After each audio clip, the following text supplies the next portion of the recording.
Marine biologist Dr. Ellison has dreamed of exploring the ocean's most mysterious depths. But some dreams should stay unfulfilled. The expedition vessel Eurybia and its crew are on a groundbreaking journey, plunging into a newly discovered trench deeper than any on record. At first, the descent is mesmerizing. Alien creatures drift through the twilight zone, revealing a hidden world of bioluminescent life. But as they push deeper into the midnight zone, something far stranger and larger appears on the sonar, a presence that defies all explanation. Trapped in the crushing darkness miles below the surface, Dr. Ellison and her team realize that down here, they're not the ones doing the observing. The Unexplored Trench by Bitter Decision 4960. It's time to sit back and relax with your favorite drink and listen.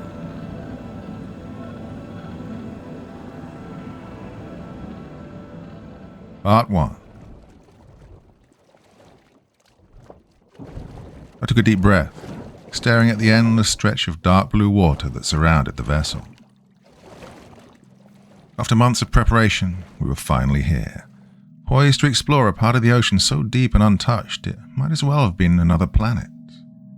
As a marine biologist, I'd spent my entire career dreaming about this moment, the opportunity to study life in the abyssal depths. We weren't just here to collect samples or capture footage of the strange creatures living far beneath the surface. This was an expedition of discovery. We were going where few had ever dared to go. The research vessel, Eurybia, felt steady beneath my feet as I stood on deck, staring out at the horizon. Our destination lay below us, a recently discovered trench that hadn't been named yet, deeper than anything on record. I could feel the anticipation humming through the crew. This was history in the making. Dr. Ellison? A voice called from behind me, pulling me from my thoughts. It was Emily, one of the younger scientists on the team. Her excitement was palpable, barely contained behind the mask of professionalism she tried to maintain. "We're ready for the first dive." I nodded, my pulse quickening. "Right, let's do this."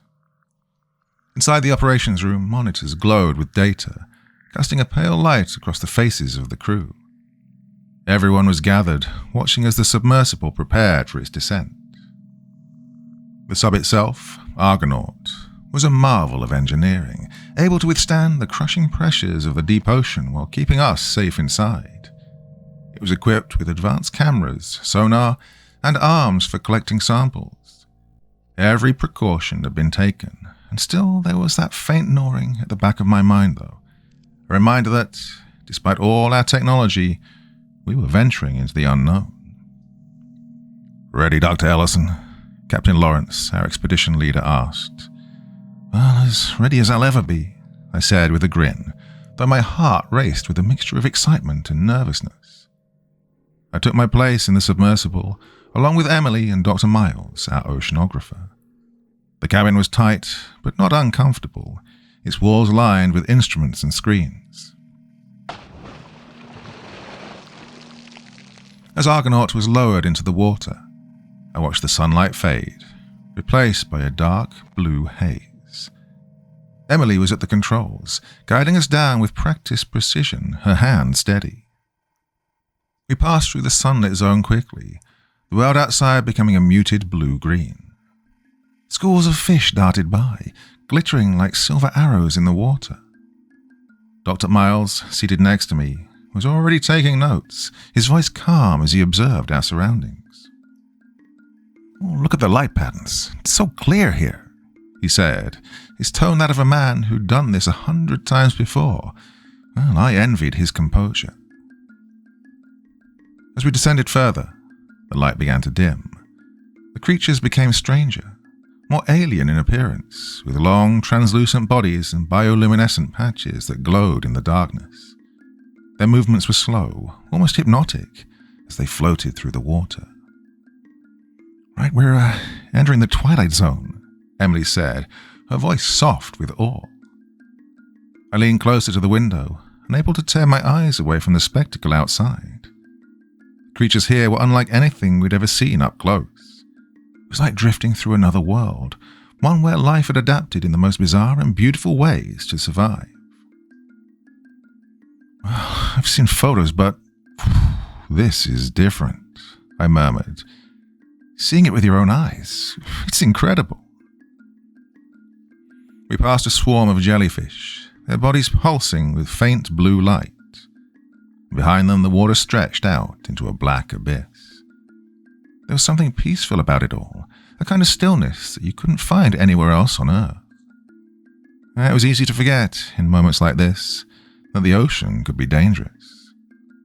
But that peace would not last.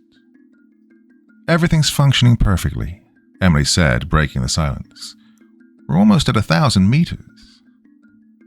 That put us just past the edge of the twilight zone, entering a place where light no longer reached. The transition was almost instantaneous. One moment there was a faint glow filtering through the water, and the next we were surrounded by darkness. And yet it didn't feel oppressive. Well, not yet. This is where things start to get interesting, Dr. Miles said. He leaned forward, his eyes scanning the instruments. Keep your eyes open. The creatures down here don't follow the rules we're used to. He was right. The deep ocean was home to species that had evolved in total isolation, cut off from the rest of the world. No sunlight, no photosynthesis. Everything that lived here was an enigma. The submersible's lights flickered on, illuminating the path ahead. There were fewer creatures here, but the ones we did see were, well, odd. Long, eel-like bodies with spines that glowed faintly in the dark. Fish with enormous eyes that reflected our lights like mirrors. I watched, fascinated, as one of them slowly drifted past us. Right, we're going to collect some samples soon, Emily said. There's a small shelf up ahead where we can stop. I nodded, still entranced by the creatures outside. The descent had been so smooth, so mesmerizing, that I almost forgot we were venturing into one of the most inhospitable places on Earth. Almost. A part of me, buried beneath the excitement, wondered what else might be out there, lurking just beyond the range of our lights. As we continued our descent into the pitch-black depths, the wonder of the twilight zone began to fade. The transition had been so gradual that it was almost imperceptible. The water around us was now a thick, inky black, as if we were floating through the void of space.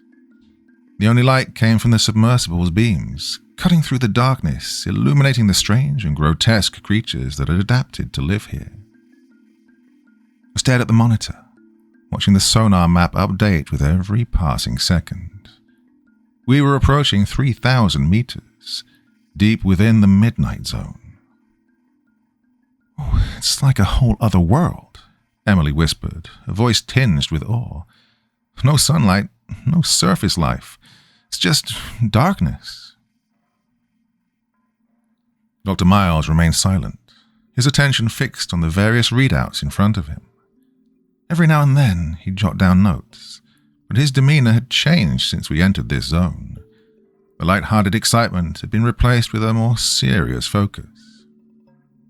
Well, this is where things start to get interesting, he finally said, breaking the silence. The creatures we saw down here were unlike anything I'd ever seen in my career. Fish with elongated bodies and huge empty eyes that reflected the sub's lights. They moved slowly, as if conserving every ounce of energy, their movements almost ghostly. I couldn't help but feel like we were intruding on something ancient, something that had been undisturbed for millennia. Right, we're about to hit 3,500 meters, Emily said, adjusting the controls slightly. I'll keep the descent smooth, but it's gonna get darker from here on out. I nodded. There was something about her words that lingered in the air, a reminder that we were moving farther away from the safety of the surface. Down here, the ocean was a crushing weight, pressing in on all sides. If anything went wrong, well, I tried not to think about that. The sonar pinged softly, a rhythmic sound that had become a kind of background music for us. But suddenly there was a break in the rhythm, just for a second. The screen flickered, displaying a brief blip, something large far below us. It disappeared almost as quickly as it had appeared in the first place. Emily frowned and adjusted the sonar. That's odd. What was it? I asked, leaning closer. Not sure. Could have been a whale, but we're a bit too deep for that, aren't we? She glanced at Dr. Miles, who nodded in agreement. We're way beyond the usual depth of whales, he said. Could be a malfunction, though. Instruments can get weird down here. Right, Emily muttered, though I could see a flicker of unease in her expression. She adjusted the controls again, focusing on the descent. I didn't push the issue. After all, strange sonar blips weren't unusual this far down. The pressure alone was enough to cause equipment glitches. Still, I couldn't shake the feeling that something was watching us. We were deep into the midnight zone now, and the strange creatures we'd encountered earlier seemed to be fewer and farther between. It was as though we'd crossed some invisible threshold. I stared out the small porthole, my breath fogging the glass, but all I could see was the narrow beam of our lights cutting through the darkness. We're approaching the shelf, Emily said, her voice steady. There should be some good spots to collect samples here. I glanced at the sonar again. The screen was blank. No signs of life, no movement. Just a flat line indicating the ocean floor. Odd. There's not much down here, I said, more to myself than anyone else. It's strange. I thought we'd see more activity. Dr. Miles leaned over my shoulder, peering at the sonar. He didn't say anything for a moment, just watched the blank screen. It's not unusual, he said finally, though his tone was more contemplative than reassuring. Some parts of the ocean, the deep ocean, are like deserts. Nothing for kilometers. But even as he spoke, there was something about the silence that unnerved me. We'd been descending for hours, and the deeper we went, the more it felt like the world outside had grown still. Too still. It wasn't just the lack of creatures. It was the absence of movement, of sound, of life. Then, as if to prove me wrong, the sonar blipped again. This time it was a slow, almost deliberate pulse. Something large just outside the range of our lights. There, I said, pointing at the screen. Did you see that? Emily glanced at the monitor and frowned. Another glitch? No, I said, my voice firmer than I intended. It's not a glitch. She adjusted the sonar, but the blip had disappeared again. Whatever it was fast. I glanced at Dr. Miles, expecting him to shrug it off, but he looked just as concerned as I felt. We'll keep an eye on it, he said quietly. Could be a current pushing debris around. It happens sometimes. I nodded, but deep down I knew it wasn't debris. I couldn't explain it, but the weight of unease had settled over me like a heavy blanket. Something was down here with us, just beyond our reach, watching. We reached the shelf an hour later, the submersible settling gently on the rocky ledge. The lights illuminated the barren landscape, a desolate stretch of rock and silt. There was no movement, no life. All right, let's get some samples, Emily said, trying to keep the tone upbeat. The mechanical arm extended from the side of the sub, collecting rock samples and sediment. I watched the monitors closely, half expecting something to lurch out from the darkness. But nothing came. Just the silence, thick and oppressive. Hey, something's off, I muttered, again more to myself than to anyone else. What do you mean? Emily asked, her hand steady at the controls. I don't know, it's just quiet. Dr. Miles glanced at me but didn't say anything. He didn't need to. I could tell from the look in his eyes that he felt it too, the eerie stillness of the ocean floor. as if everything had fled. It was almost time to ascend when we saw it.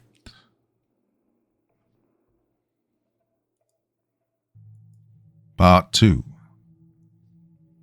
We were scanning the shelf one last time, searching for any signs of life, when the lights hit something in the distance. At first, I thought it was just a trick of the light, a shadow maybe. But as Emily adjusted the sub's trajectory, the beam revealed the unmistakable outline of a massive skeleton.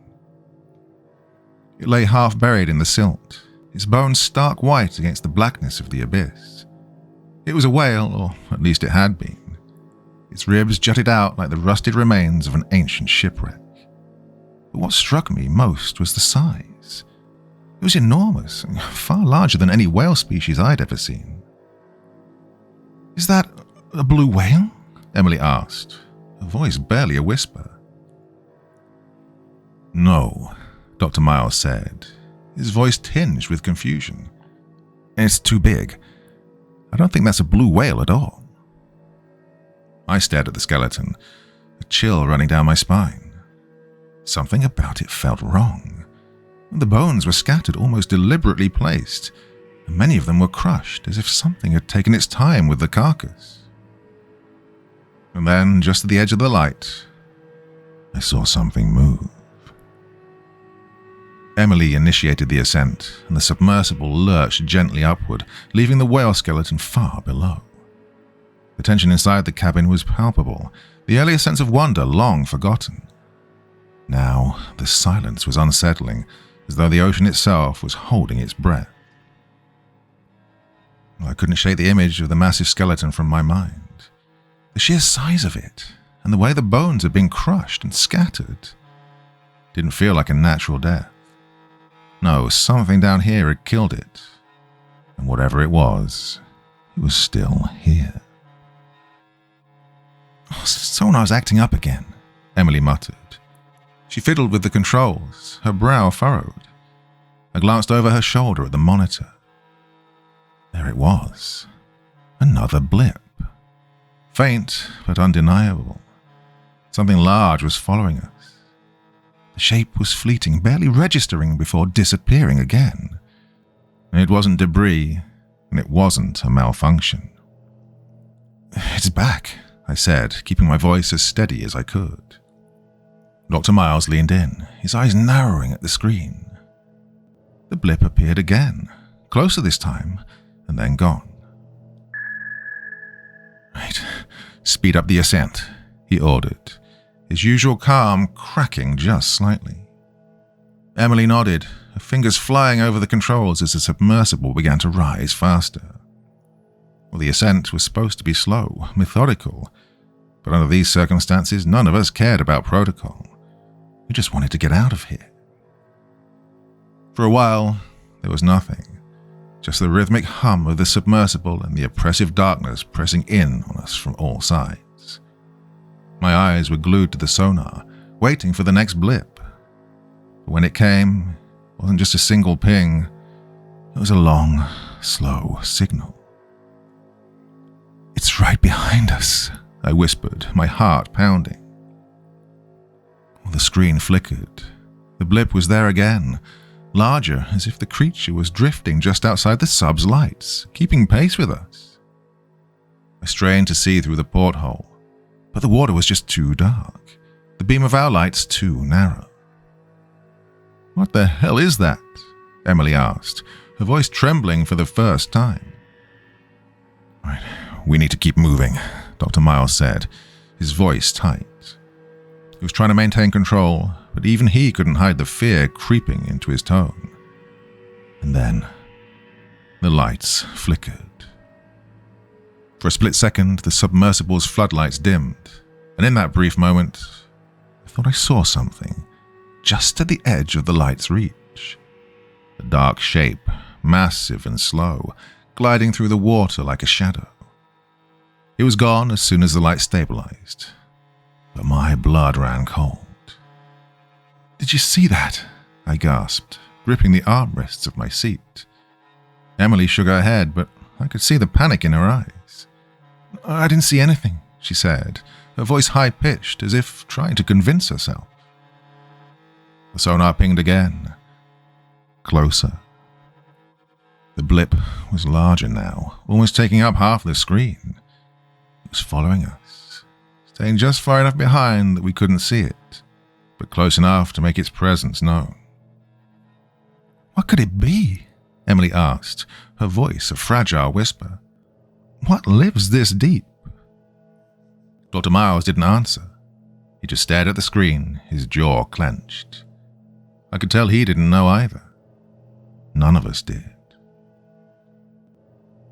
As we continued to rise, the pressure inside the cabin shifted slightly, a subtle reminder of how far down we were. We were still deep, too deep to feel any real relief. My hands were sweating, gripping the edges of my seat as the submersible hummed softly. But every sound now felt amplified. Every creak of metal, every groan of the substructure sent a jolt right through me. Something's not right with the systems, Emily muttered, her hands flying over the controls again. The lights flickered once more, casting brief shadows inside the cabin. Dr. Miles leaned over her, watching the gauges. What's happening?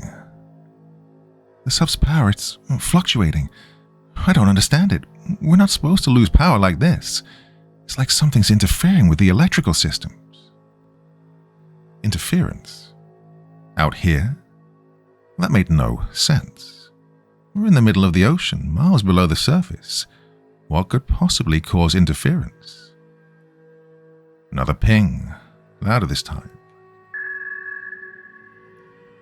My heart pounded in my chest as the sonar blipped again, showing the creature closer, bigger. The shape was distorted, like a shadow moving through water, but it was enormous, far too large to be any known species of fish or squid. Should we turn on the rear camera? I asked, regretting the question the moment it left my lips. Dr. Miles hesitated. The camera would let us see whatever was behind us. But did we really want to? Emily glanced at him. It might help us figure out what's going on, she said, but I could hear the fear in her voice. She wasn't sure either. Do it, Dr. Miles said after a moment, his voice low. Emily reached for the switch. The screen in front of us flickered to life, showing the view behind the submersible. Just the narrow beam of the rear lights cutting through the black water. And for a moment, there was nothing, just the endless void. And then, movement. It was subtle, a faint distortion in the water, just at the edge of the light's reach. I leaned closer, squinting at the screen, my breath catching in my throat. What is that? I asked, my voice barely above a whisper. The shape moved again, gliding smoothly through the water. It was long, serpentine, but with a bulk that suggested immense strength. I couldn't make out any details, but the size alone was terrifying. It was at least the length of our sub, but possibly longer. Oh my God, Emily breathed. What is that? We all watched in horrified silence as the creature drifted closer, its form still obscured by the darkness. The lights on the rear camera flickered again, briefly illuminating what looked like massive, jagged ridges along its body. Scales, maybe, or something far worse. And then, the camera went black. No. Emily frantically tried to reboot the system, her fingers trembling over the controls. We've lost the rear camera. Panic swelled in my chest. We were blind. Whatever that thing was, it was still following us, hidden in the dark, just out of sight. The submersible groaned as we ascended, the pressure shifting again as we rose higher. But the creature wasn't giving up. The sonar pinged louder, more frequently now, as if it was growing agitated. It's following us, Dr. Miles said, his voice grim. It knows we're trying to leave. The lights flickered once more, casting fleeting shadows inside the cabin. I stared at the porthole, my heart racing, expecting to see the creature any moment now, waiting for it to crash into us to end everything. But the water remained black and empty. Suddenly, a loud metallic clang reverberated through the sub. The whole vessel shook, and I cried out, grabbing onto the seat for dear life. "What was that?" Emily gasped, frantically checking the systems.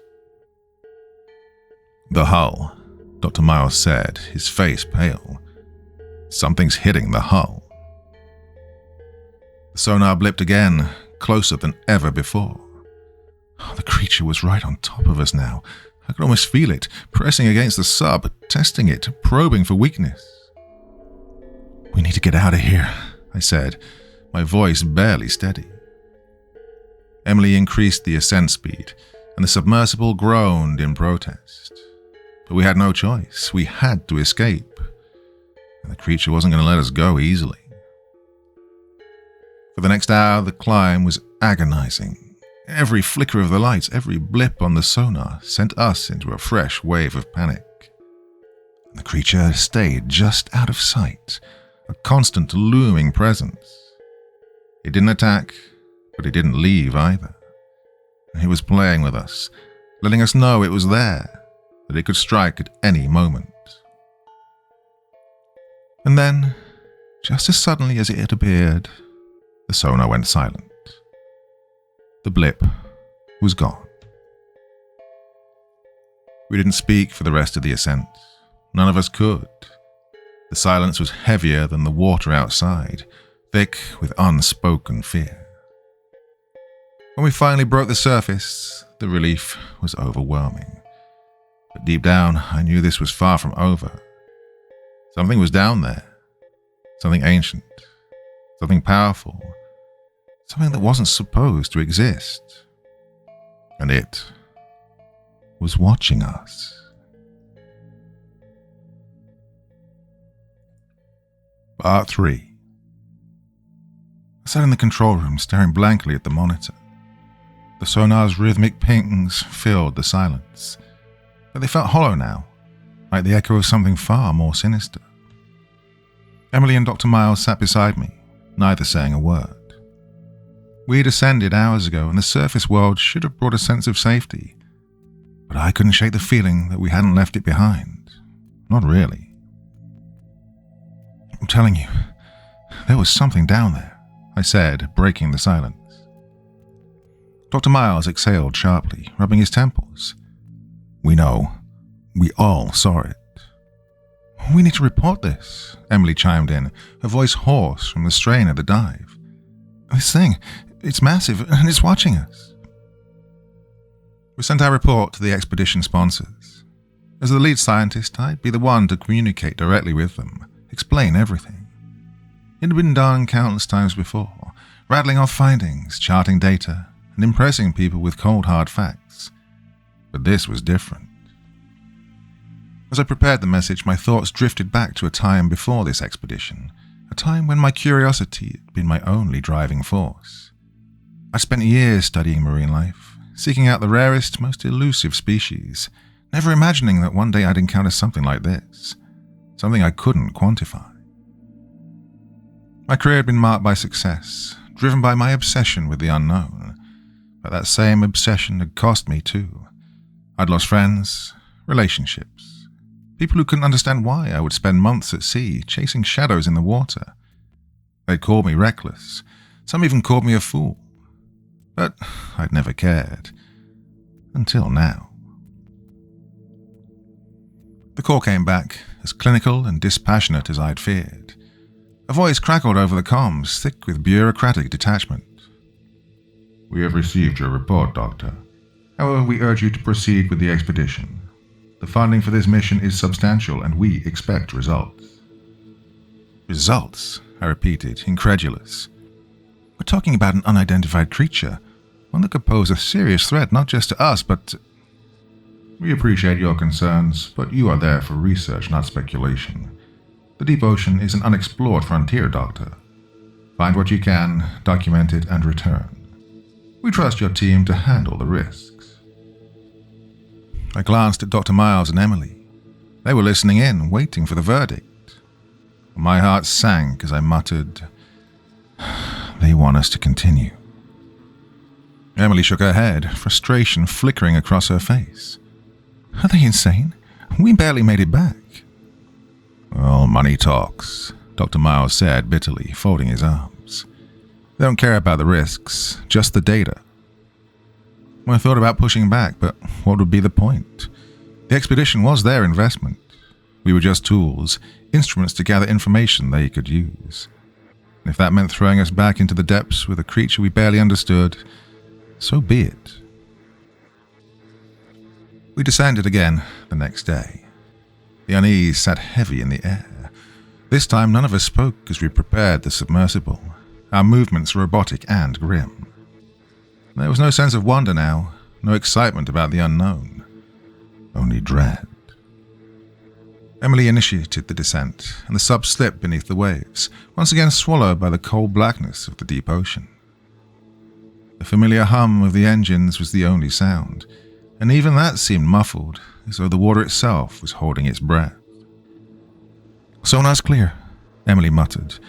"For now." We reached the depth where the whale skeleton had been discovered on the previous dive. But as we approached, something new came into view, something that sent a shiver down my spine. "Stop," I whispered. Emily slowed the sub's descent, and there it was, floating in the abyss like a grotesque monument to death. A massive fish, its body stiff and contorted in death's grip, drifting lifeless before us. Its bony frame was unlike anything I'd ever seen. Long armored ridges along its back, rows of razor-sharp teeth protruding from its gaping maw. It was easily twice the size of a whale, and its eyes, though lifeless, seemed to stare at us, wide and glassy. What is that?" Emily stammered. "I've never seen a fish that large," Dr. Miles said, his voice tight. "Nothing documented even comes close." The creature had been torn apart. Huge chunks of its flesh were missing, revealing bone and sinew. Jagged wounds like something had bitten clean through it. My mind raced, trying to make sense of the scene, but one thought screamed louder than the others. Whatever did this was bigger. Much, much bigger. "This is fresh," I murmured, my breath fogging the glass of the viewport. It just happened. We stared at the mangled corpse in stunned silence. The implications were sinking in. This thing hadn't died of natural causes. It had been hunted, attacked, and we were in the territory of the hunter. Sonar pinged again, a single faint blip on the screen. My heart skipped a beat. It was back. "Do you think it's watching us?" Emily asked, her eyes wide with fear. I didn't answer, but I could feel it. Feel something out there, lurking just beyond our reach, waiting. We continued to descend, passing the carcass of the bony fish as it slowly drifted into the abyss. The tension in the sub was suffocating, every sound amplified by our growing fear. Then the lights flickered, casting eerie shadows inside the cabin. The sonar pinged again, and this time the blip was larger, closer. I peered into the void through the viewport, straining to see past the narrow beam of light. And then I saw it. First, it was just a shape, indistinct, blending with the darkness. But as we descended further, more of the creature came into view. It was massive, its body sleek and sinuous, undulating through the water with a grace that belied its size. The ridges along its back glinted faintly in the light, each one as tall as a man. It was longer than the submersible, its form stretching into the blackness beyond what we could see. And it was watching us. I could feel its gaze, cold and unblinking, fixed on us like we were intruders in its domain. "Oh my God," Emily whispered, her hands trembling on the controls. The creature didn't move. didn't make a sound. It simply hovered there, massive and terrifying, as though it were waiting. For what, I couldn't say. "It's not attacking," Dr. Miles said, his voice barely audible. "It's observing." I swallowed hard, my mouth dry. "We need to leave." "We can't yet," Emily replied, her voice shaking. "We have to document this." I understood the importance of what we were seeing. This was a discovery unlike anything the world had ever known. But the rational part of my brain was screaming at me to get out, to surface, to put as much distance between us and that thing as possible. The creature shifted slightly, and for a moment I saw its eyes, huge, black and unfeeling. They reflected the lights of the sub like twin voids, as though they could swallow the entire ocean. "We need to leave now," I said, louder this time, panic rising in my chest. Emily didn't argue. She engaged the ascent, and slowly the sub began to rise, leaving the creature behind. But I couldn't shake the feeling that we were being followed. And in the depths of my mind, a terrible thought began to form. What if it's not the only one? The oppressive silence of the ocean weighed heavier than ever as we prepared for another descent. My heart pounded, a rhythm of dread that wouldn't settle. The memory of that immense creature watching us lingered like a shadow, darkening my thoughts. Yet here we were, descending once more into its domain. Emily checked the controls, her hands shaky. "Sonar's clean," she said, her voice hollow. "For now." Dr. Miles adjusted the data logs beside me, but I could tell his mind wasn't on them. He was scanning the dark depths as though waiting for something to emerge. We all were. "Let's make this quick," I said, my tone sharper than intended.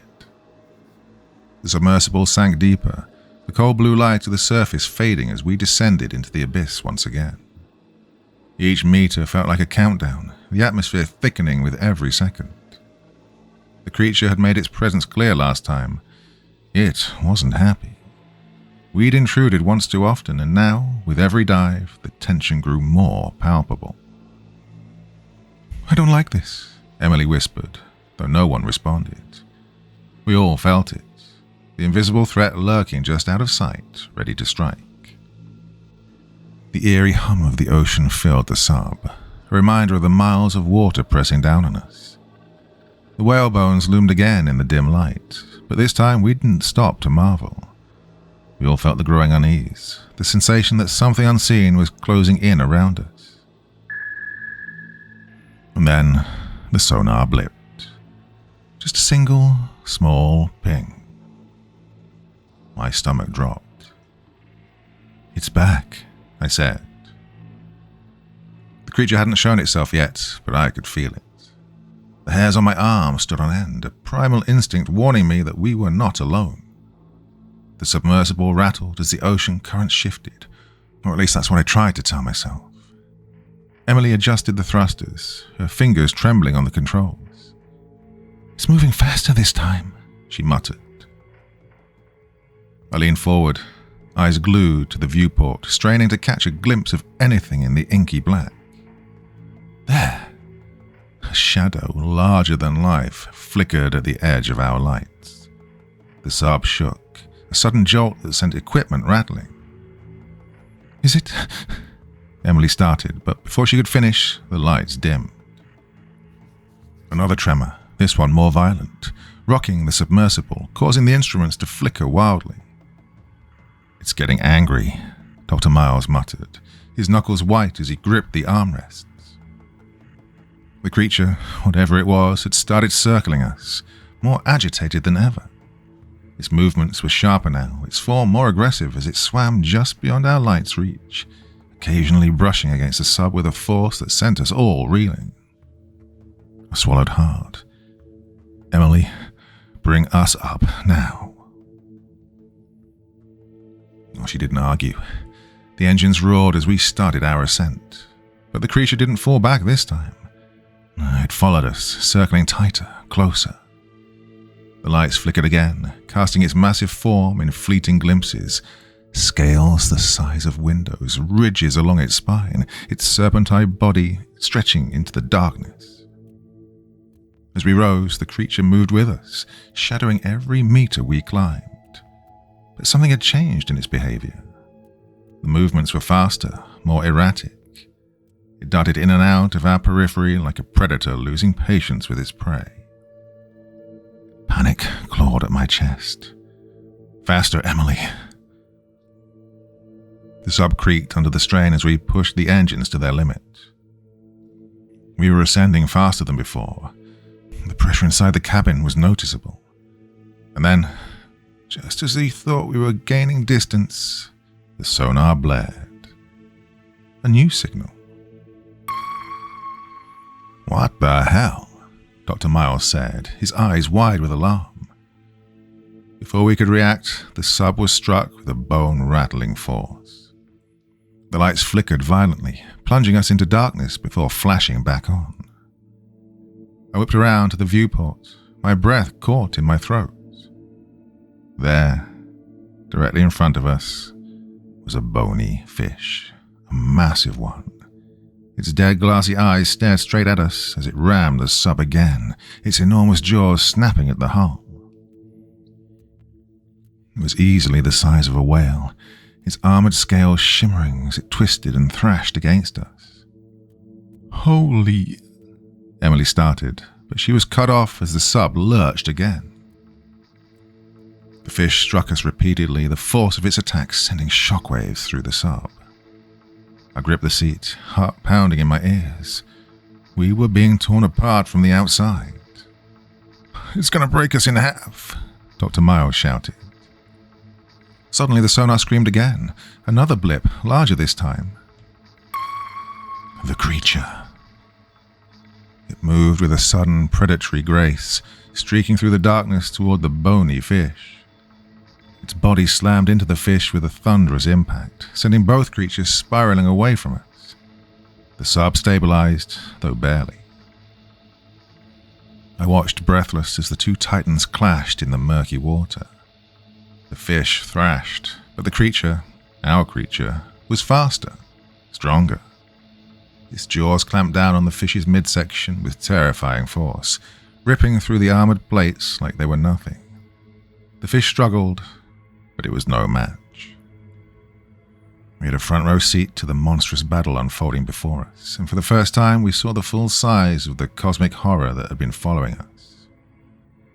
It was massive, far larger than anything we'd imagined. Its body seemed endless, stretching far beyond the range of our lights, its undulating mass dwarfing the fish that had attacked us. Ridged spines lined its back, each one sharp as a blade, with its serpentine body moving with an eerie, almost otherworldly grace. It tore into the bony fish with a savagery that left all of us speechless. In seconds, the fish was reduced to a floating mass of torn flesh and bone, its armored plates drifting in the water like debris. And then, the creature turned its gaze back to us. My breath caught in my throat as its eyes, those cold, black, endless eyes, fixed on the sub once more. It floated there, still and silent, as though deciding what to do with us. We were at its mercy, tiny, insignificant. "Go," I whispered. "Now." Emily didn't need any more encouragement. The engines roared as we ascended faster, leaving the bloodied water behind.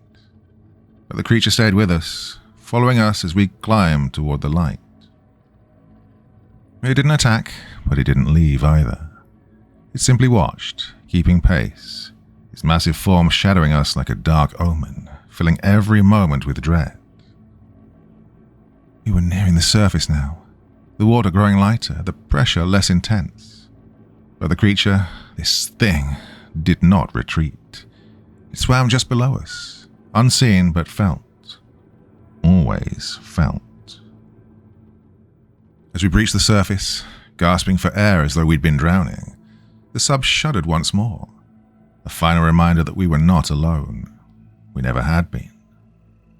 The creature was still there, lurking just beneath the waves. watching, waiting. Part 4. 3 days had passed since our encounter with the creature. It felt longer. The oppressive weight of what we'd witnessed gnawed at us, casting a shadow over everything. No one spoke of it directly, but the tension was suffocating, the fear palpable in the air. I could see it in the way Emily's hand shook as she poured coffee, in the way Dr. Miles stared off into the distance, lost in thought. We were supposed to be scientists, logical minds driven by discovery, but nothing could prepare us for what we'd seen down there. No amount of data could make sense of it. "I'm not going back," Emily said one morning, breaking the uneasy silence that had settled over the lab. None of us replied immediately. Dr. Miles glanced at me, his eyes heavy with exhaustion, silently asking me to say something. But I felt the same as Emily. None of us wanted to return to the abyss. The mere thought of it sent chills down my spine. "We have to," Dr. Miles finally said, though his voice lacked conviction. "There's too much at stake." "For who?" Emily snapped, her voice rising in frustration. "For the people funding this expedition? Do they have any idea what's down there?" Silence again. She was right. The higher-ups had no clue. They hadn't seen the creature, hadn't felt the primal terror of being watched, stalked, and nearly destroyed. But they had expectations. They wanted results, and now they were pushing us to dive again, as if what had happened could be chalked up to some minor setback. "We're not equipped for this," I said, my voice low but firm. "We don't even know what we're dealing with." "I agree," Emily said. "We barely made it out last time. What's going to happen if it's more aggressive this time, or worse? What if it's not alone?" That question hung in the air like a curse. None of us had considered the possibility before, but now it seemed glaringly obvious. The creature was territorial. What if there were more of them? What if we'd only encountered one of a species? Another shiver ran down my spine. Dr. Miles rubbed his face with his hands, looking as worn down as the rest of us. "We have to go back," he said again, more to himself than anyone else. "If we don't, they'll send someone else." "Let them," Emily shot back. "I'm done." A few more days passed in this limbo of indecision. None of us were eager to confront the abyss again, but we all knew what it meant if we didn't. The funding would dry up. The reputation of the team would suffer. But worst of all, someone else, likely far less prepared, would dive in our place. Could we live with that on our consciences? Ultimately, it was the pressure from above that broke us. A barrage of emails and calls urging us to continue the mission, emphasizing the importance of the research, the opportunity of a lifetime. Words that meant nothing in the face of the terror waiting below. We agreed, reluctantly, to descend once more. But none of us felt right about it. Emily was quiet as she prepped the submersible, her movements robotic. Dr. Miles stayed focused on the data, avoiding eye contact with either of us. And I just felt numb. As we lowered into the water again, I couldn't shake the feeling that this was a mistake. The ocean welcomed us with the same old unforgiving silence, but this time it felt more oppressive, as if it knew what was coming. "Let's keep it short," I said, trying to keep my voice steady. "We'll gather data, take a few samples, and head back up." No one argued. The sub descended slowly, the lights piercing the dark water in thin beams. My stomach churned with unease as we passed the point where we'd first encountered the creature. Every shadow seemed like it could hide something. Every flicker of movement sent a spike of adrenaline through me. But this time, there was nothing. No sign of the creature, no eerie pings on the sonar. Just the silent expanse of the deep. "I don't like this," Emily muttered under her breath. "It's too quiet." I didn't like it either. My mind kept wandering back to the last dive, to the way the creature had stalked us, watching and waiting. Was it still down here? Was it watching us now, hidden just beyond the reach of our lights?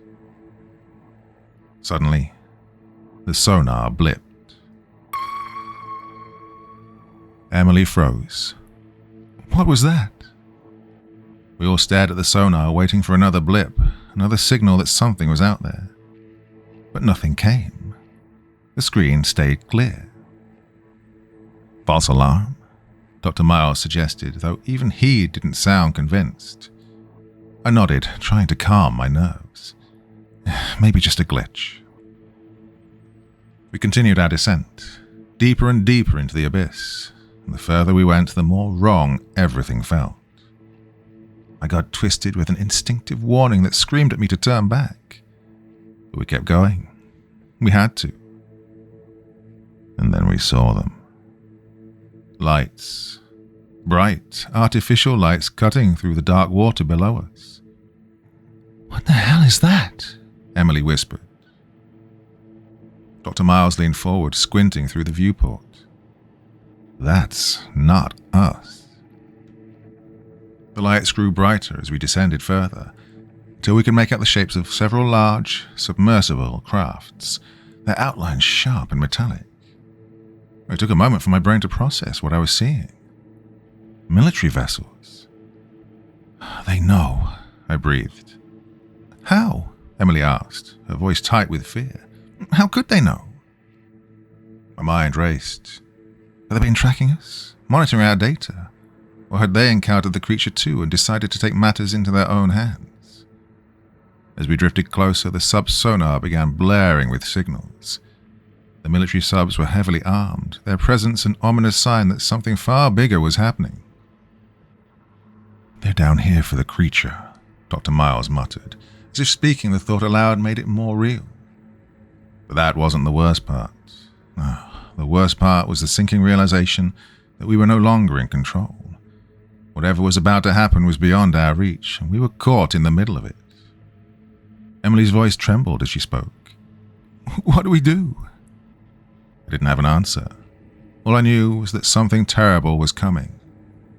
And then, just as we hovered above the military subs, the sonar screeched. A new blip appeared on the screen. The creature had returned. The military fleet spread out in force, searchlights piercing the ocean like lasers, illuminating the water in harsh, unforgiving beams. Massive subs and reinforced vessels hovered around us, the green and yellow glows from their radar systems flickering ominously in the murk. We drifted silently above, powerless spectators in this strange, militarized parade. Emily clutched the arm of her seat, eyes darting nervously to the black water beyond our viewport. Why are we even here? She whispered, her voice almost drowned by the hum of the engines. No one could answer. And then, the creature appeared. It emerged from the darkness like a mountain pushing up from the seabed, a presence that eclipsed even the largest of the military vessels. It was enormous, at least 4 times the size of a blue whale, its form stretching out beyond the reach of the searchlights, parts of its massive body still lost in shadow. The water around it seemed to darken, as if its very presence pulled light inward. We watched in terror, unable to comprehend its size. Its mouth, vast and gaping, could easily have swallowed a whole whale or bitten one clean in half with a single monstrous snap. Rows upon rows of translucent, dagger-like teeth glinted in the sparse light, each tooth as long as a human body. The sight was horrifying. This creature was built to consume, and its gaze turned downward toward the military fleet, sizing up each vessel like prey. Suddenly, it attacked. The creature lunged forward, its enormous body unfurling with a terrifying speed that seemed impossible for something so vast. Its jaws opened, encompassing a submarine in one swift bite. There was no struggle. One moment the vessel was there, the next it was gone, crushed in the endless rows of teeth and disappearing into the dark abyss of the creature's maw.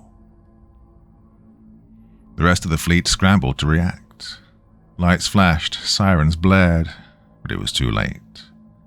The creature was in a frenzy now, diving down amongst the vehicles, using its tail to whip through the water with a force that sent a smaller sub careening off course, spiraling into the shadows before disappearing entirely.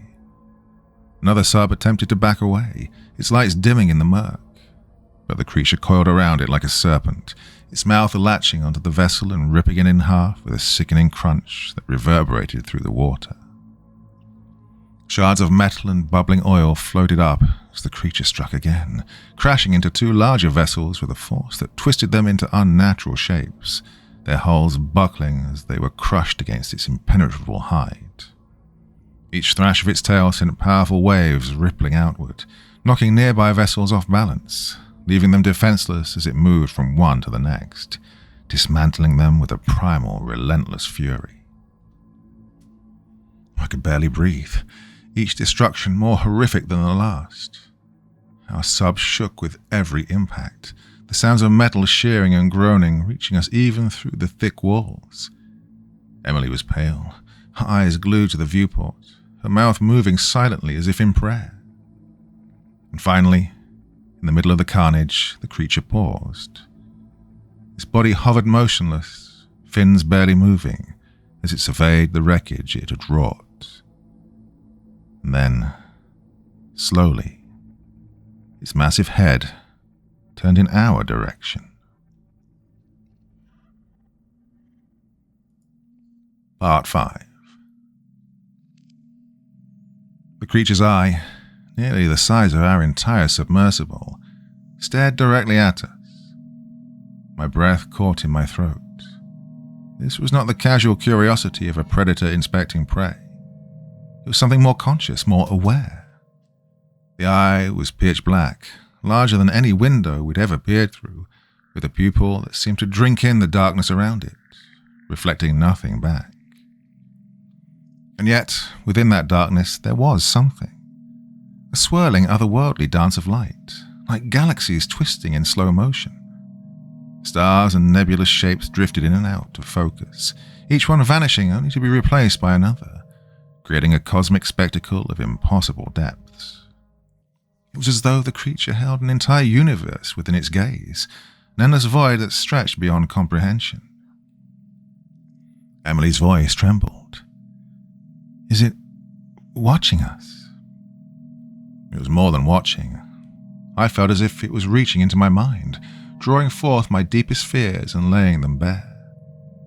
I couldn't look away from that eye, from the slow, mesmerizing spin of stars within it. For a moment, everything felt still, an eerie calm descending as if time itself had stopped. Then its pupil contracted, tightening as if in irritation. Without warning, the creature surged forward, its eye filling the entire viewport, close enough that I could see the fine details of its scales, each one a shade of deep, iridescent green that shimmered with the light of the stars within its gaze. I was paralyzed, every instinct screaming to flee, yet there was nowhere to go. The creature's immense head turned slightly, bringing its eye even closer, so close that I could see my own reflection within it, tiny and insignificant. It lingered, that all-encompassing gaze, as if it was considering us, evaluating us in a way no earthly predator ever could. And then, with a slow, deliberate shift, it pulled back, the universe within its eye fading back into the endless black depths from which it had come. A cold silence settled over us, the hum of our sub's engines the only sound in the otherwise still water. For a brief, haunting moment, I thought the creature might strike, might obliterate us in the same way it had torn through the military vessels. But it didn't. Instead, it hovered there, just on the edge of the light, watching us with that endless, cosmic gaze. Then, as if dismissing us entirely, it turned and drifted back into the darkness, disappearing in a single, fluid movement. We remained frozen, our breaths shallow, each of us staring at the place where it had vanished, haunted by the sight of that infinite, star-filled eye. Silence held us in a grip as tight as the ocean around us, and none of us dared speak. The ascent was steady and painfully slow. the usual hum of the engine seeming louder in the empty stillness of the water. Each flicker of shadow, each creak of the hull as it adjusted to the changing pressure, felt like a ghost of the encounter we'd just survived. Somewhere, out in the darkness, that monstrous creature lurked, perhaps watching, perhaps indifferent. The submersible was a small, fragile shell, surrounded by a silent void where anything could be waiting. I scanned the faces around me. We all wore the same mask of strained composure, their eyes hollow, reflecting that vast, consuming gaze we'd all just stared into. Emily was gripping the console so tightly her knuckles had turned white, her breathing shallow, almost inaudible. Dr. Miles's gaze was fixed on the viewport, as if expecting something to lunge at us from the shadows. My own heart beat against my ribs like a war drum, every second of this ascent feeling like an eternity. When we finally saw a faint, diluted gleam of daylight streaming through the water above, I allowed myself the first breath that didn't feel shallow and fearful. The last few meters seemed even slower, but then, at last, the surface broke, and sunlight flooded the cabin. Relief only came for a moment. As we emerged, we saw a small army of vessels waiting for us. Military ships flanked us on every side, engines rumbling low and threatening, surrounding our tiny craft like vultures closing in on something dead or dying. A team of armed personnel dressed in dark, unmarked uniforms waited on the nearest ship's deck. We were ushered up and out of the submersible, faces turned upward into the unfiltered glare of sunlight and the steely expressions of the military personnel waiting to greet us. "Follow us," said one officer with no preamble. His voice was clipped, all business, and his face gave away nothing. Emily shot me a look, but there was no option other than to comply. We were herded off the deck of the submersible, past several other rigid-faced officers, onto a large military ship. After what felt like a purposeful, almost punitive silence, we were led into a briefing room. The overhead lights flickered, casting shadows across the table in the center. Seated at its head was an official who, even before introductions, commanded the room. He was tall, with a sharp, angular face, graying hair cropped close to his scalp, and eyes that seemed to assess each of us in an instant. Medals adorned his chest, a gleaming reminder of his rank and power. As we took our seats, his gaze settled on me, unwavering. "Dr. Ellison," he said, his voice smooth but with a hard edge. "Your findings, if you please." The words felt like stones in my throat. I opened my mouth, but only fragments of the horror we'd seen bubbled up. Words I knew would never do justice to what had happened beneath the waves. We encountered something, I said finally. A creature. Massive and, well, hostile would be an understatement. It destroyed the military vessels in its path. I'm not sure how any of us made it out of there. The official's eyes narrowed slightly. He drummed his fingers on the tabletop, calculating. What did it look like?" he asked, as if he didn't already know. We'd all been debriefed by the ship's crew on our way here, and he would have seen the footage. "It was huge," I said, my voice barely above a whisper. "I could snap a whale in two. Rows of teeth, translucent, almost like glass. And it moved like it was born from the darkness itself. At one point it looked directly at us. Its eye..." I paused, the memory flooding back with chilling clarity. Its eye was as big as our sub, bigger even. When it looked at us, there was something in there. Stars, galaxies. It was like looking into an entire universe. A murmur rippled through the assembled personnel, but the official didn't so much as blink. "We studied the footage, Dr. Ellison. We're aware of the capabilities of this entity." His emphasis on entity rather than creature struck me. He leaned forward, his expression one of intense scrutiny. "That's exactly why we need to understand it, and, if possible, neutralize it." My stomach dropped. Neutralize? You think that's possible? He gave a curt nod, steepling his fingers.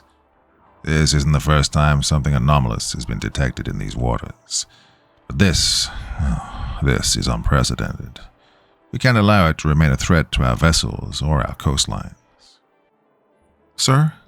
Emily cut in, her voice trembling. This thing destroyed an entire fleet within minutes. It's a force of nature. It's not just a creature. It's something beyond us. Trying to capture it or kill it. She trailed off as the official's eyes bore into hers, hardening. I understand your reservations. That's not your call to make. He turned back to me then. Dr. Ellison, we're extending your research permit. You and your team will assist our operation in documenting this creature further. Your expertise will be invaluable in the mission to contain it. Well, the word contain echoed in my mind. A grotesque misapplication to something so massive, so incomprehensible. It was like trying to cage the ocean itself. The silence that followed felt as thick as the water below. There was no room for objection. He'd made his decision. When will we, proceed? Dr. Miles asked tentatively, his voice flat, defeated. We've scheduled your next descent for the day after tomorrow. In the meantime, you'll be briefed further on protocols and security measures. His tone left no room for doubt. Our lives were now tightly woven with the fate of this monstrous entity, whether we wished it or not. We were mere threads in a vast, unfeeling web that the military had spun, and this creature was at the center. As we were escorted back to the ship's quarters, none of us spoke. The spectre of that massive, cosmic eye haunted my thoughts, and an oppressive weight settled over me. We were not only trapped by duty, but by a primal, unspoken fear that this creature was something we should never have disturbed. We'd gazed into the abyss, and now it seemed the abyss was staring back, reaching for us with invisible hands. The morning following our debrief, we gathered in the ship's small briefing room, our faces drawn, our bodies heavy with exhaustion and anticipation. Colonel Gaines's words from the day before still echoed in my head. We would assist in the mission to contain the creature. And yet, each of us sensed the obvious risks. We come here to study life in the deep, to bring knowledge of this dark ocean realm to the surface. The idea of becoming agents of containment, to assist a military intervention against a creature so ancient and unknowable, left a bitter taste in my mouth. Emily sat across from me, her gaze sharp but uncertain. Dr. Miles shifted uncomfortably in his seat, looking ready to speak up at any moment. As we exchanged tense glances, the door opened, and Colonel Gaines stepped in, followed by 2 uniformed personnel. His presence filled the room, as if his authority extended beyond the tangible and settled in the air. Good morning, Dr. Ellison. Dr. Miles, Ms. Thompson. He greeted us with a nod, his eyes settling on each of us in turn. Thank you for agreeing to meet. There are a few things we need to clarify before we proceed. I straightened in my chair, feeling the weight of his scrutiny. We'd like to discuss some terms ourselves, Colonel. We're willing to help, but we have, specific concerns regarding the handling of this situation. His brow furrowed slightly. Is that so? Yes, Emily spoke up, her voice steady but with an edge. We want to use our own submersible for any further dives. The creature interacted with it, and we believe it might recognize it as non-threatening. If we introduce a new vessel, especially one armed or unfamiliar, it could escalate things. Colonel Gaines's face remained unreadable, but there was a flicker of something in his eyes. Perhaps irritation, perhaps something darker. And you believe your familiar submersible will guarantee your safety? We don't guarantee anything, I interjected, but it's a step toward minimizing the threat. We barely survived the last encounter, and the creature seemed almost curious. And there's a level of intelligence there we don't fully understand. We don't want to risk provoking it further. The colonel took a long, slow breath, tapping his fingers on the edge of the table. It seems I need to inform you of a few realities, Dr. Ellison. You're all excellent scientists, but Annex, the organization I represent, deals with phenomena far outside the realm of the scientific world you're accustomed to. Annex? Dr. Miles asked, his tone filled with the cautious curiosity that comes from finding yourself at the edge of a discovery you aren't certain you want to make. Yes. Gaines's voice was slow and steady. The anomalous neutralization and examination expedition. A shadow organization, created for the sole purpose of locating, studying, and, if necessary, neutralizing any entities that exist outside the boundaries of accepted natural law. I exchanged a wary look with Emily. This information was unsettling. There was a cold finality in Gaines's tone, as if he were revealing an ugly secret that would be impossible to forget. Your creature is not the first anomaly Annex has encountered, he continued. Far from it. It likely won't be the last. Annex has dedicated itself to preserving order, ensuring that threats, be they from the deep sea, ancient forests, or remote mountain ranges, remain contained. A prickling sense of dread settled over me. I was tempted to ask what exactly he meant by threats, but the words died in my throat as he continued. Our most recent operation was a high-altitude intervention in the Andes. Reports of spectral sightings and indescribable shapes prowling near local villages reached us, along with reports of hikers and villagers who'd gone missing. Annex teams were dispatched. We tracked, isolated, and neutralized the entity, removing any remaining evidence of its presence. A silence fell over the room as he let that statement sink in. Neutralized. A word so clinical, yet its implications were chilling. This creature in the ocean, he said, leaning forward, is the largest anomaly we've encountered. Its level of threat is unprecedented, yet we don't plan to ignore your concerns. He studied each of us in turn. However, I cannot guarantee that Annex will indefinitely allow you the freedom to operate with a purely observational approach. If the threat level escalates, more direct methods will be employed. What exactly are you saying? Emily's voice was strained, her hand resting tensely on the table. What I'm saying, Miss Thompson, he replied, unflinching, is that Annex is designed to protect the general populace from creatures such as this one. We will use whatever means necessary to ensure this ocean anomaly is contained. But, he added, his voice softening slightly, if you're willing to cooperate within these constraints, I will allow you to use your own submersible for the time being. The words "for the time being" lingered ominously in the air. It was clear that Gaines held Annex's authority above anything we could offer, yet he was permitting us this one concession. There was no room for debate, no space for moral qualms. We were in Annex's world now, a world where monsters were hunted in the shadows, and containment wasn't just a policy, it was an absolute. Thank you, Colonel Gaines, I said cautiously. We'll accept those terms. We'll use our submersible, and we'll make every effort to study this creature in a way that doesn't provoke it. Good. He straightened, nodding to the two uniformed personnel who stood at the back of the room. Our next dive will commence tomorrow. Annex personnel will establish a perimeter around your descent zone, maintaining a low profile to avoid any unnecessary interactions. Should anything go wrong, we will intervene. The Colonel's eyes met mine, his gaze hard and cold. It was a look that promised swift action, one that made it clear he wouldn't hesitate to destroy our submersible and everyone inside if it meant securing the anomaly. The realization twisted in my gut, a visceral reminder that we were little more than tools to him. I didn't doubt that he would follow through without a second thought. We exchanged tense nods and moved to leave. But as we filed out of the room, Colonel Gaines's voice stopped me. Dr. Ellison, he said, his tone softer, almost thoughtful. You're a scientist, a respected one at that. You more than anyone should understand that not everything in this world fits into neat categories.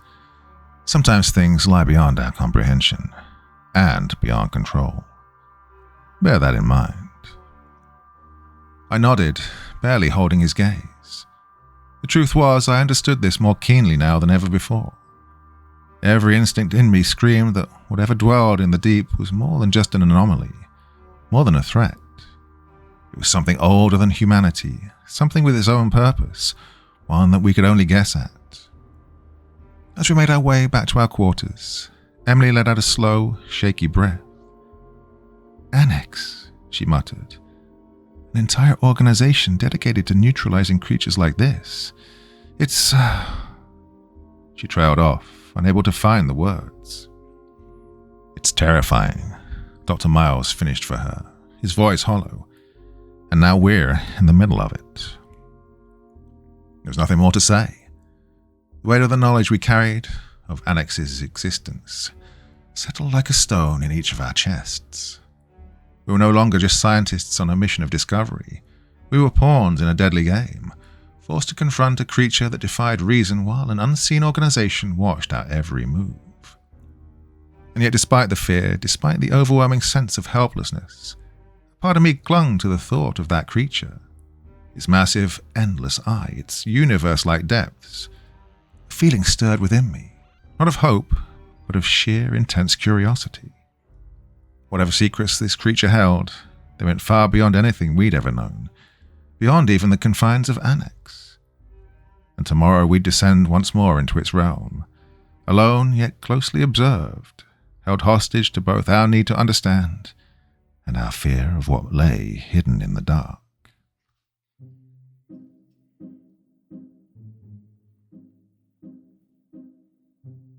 Well, my dear friends, I don't know about you, but I thought that was absolutely fantastic. I'm always a sucker for these underwater, weird creatures, hidden depths kind of stories, and that one was beautifully told and, I think, very, very intriguing, and maybe it will continue. Those were the first 3 parts. Let's hope that this author, who I'm just working with for the first time, continues that one, because I think there's a lot left to go.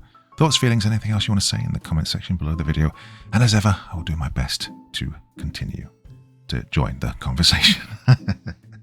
Okay, did that recording in one long session, so you know how it is. I'm always a bit fried. My brain's a bit gone by the time I've done that. So yeah, apologies as ever for this rambling nonsense at the end of the video.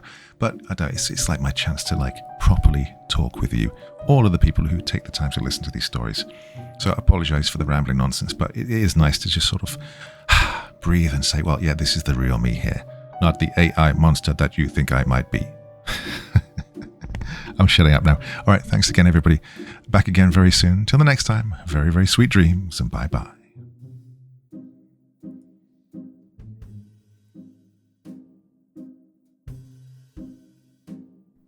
Thank you so much for taking the time to listen to this story today. Really means a lot to me and to the author of the story, of course. Well, if you want to know more about me, I'm pretty much everywhere on social media. You can find me on Facebook, Twitter, Instagram. You can download my music on SoundCloud. I've got a Patreon if you feel like. Throw me $1 or $2. Very much appreciated. And of course, on Reddit, I have a place where you can leave stories if you want me to read one that you've written. Well, hoping to see you all again very soon. Till then, sweet dreams, and bye-bye.